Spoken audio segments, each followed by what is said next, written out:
good day.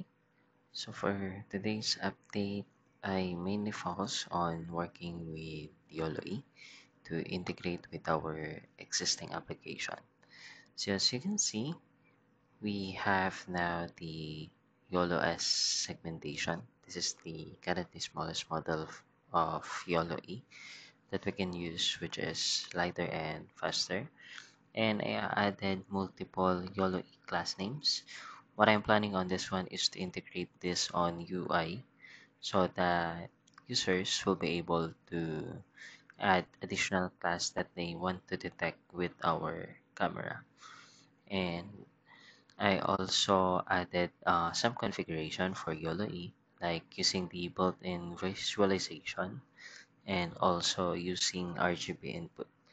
The built-in visualization is used since YOLO-E has its own parameter for visualization, and this parameter is colliding and having some issues with our existing implementation.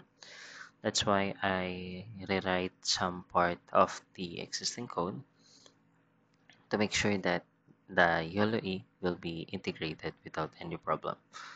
So let's try to run this one.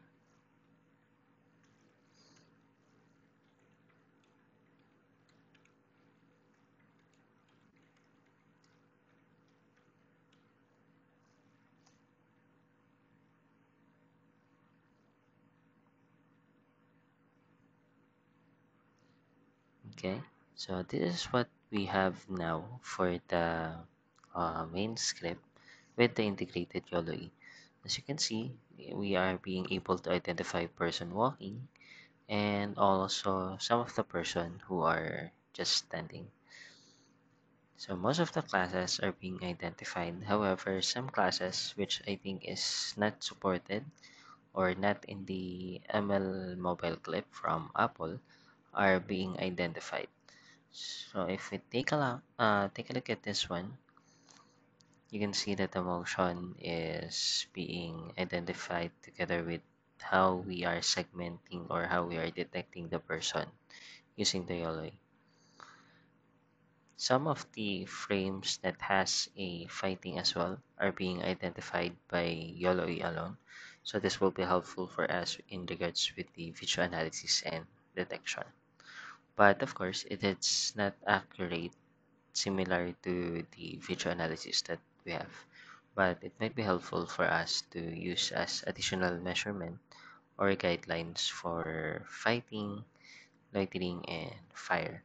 So I'll be testing Yellow E as well for fire detection later on and for smoke detection. I think this is all for now. Thank you.